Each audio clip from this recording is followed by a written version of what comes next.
பாதிக்கப்பட்ட மக்களுக்கு உதவ முன்வந்துள்ளனர்.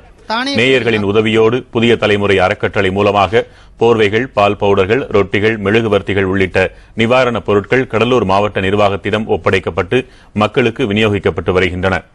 பாதிக்கப்பட்ட மக்களின் வேதனையை தீர்க்க நேயர்களின் உதவியோடு புதிய தலைமுறை மேற்கொண்டுள்ள முயற்சியை பாராட்டிய கடலூர் மாவட்ட ஆட்சித்தலைவர், இதுபோன்ற மனிதநேய உதவிகளுடன் அரசு அதிகாரிகளும் ஊழியர்களும் போர்க்கால அடிப்படையில் செயல்பட்டு வருவதால் விரைவில் இயல்பு நிலை திரும்பும் என நம்பிக்கை தெரிவித்தார்.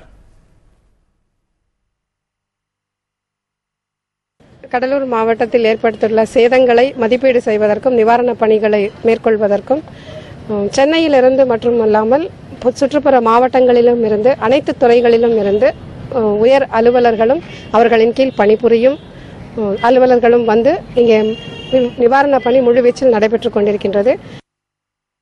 புயலால் பாதிக்கப்பட்ட கடலூர், புதுவை பகுதிகளை சீரமைக்க உடனடியாக நடவடிக்கைகளை எடுக்க வேண்டும் என்று தமிழக காங்கிரஸ் கமிட்டி தலைவர் ஞானதேசிகன் வலியுறுத்தியுள்ளார். மத்திய உள்துறை அமைச்சர் ப. சிதம்பரம் புயலால் பாதிக்கப்பட்ட கடலூர், புதுவைக்கு நாளை செல்ல திட்டமிட்டிருப்பதாகவும் ஞானதேசிகன் கூறினார். முந்திரி பருப்பு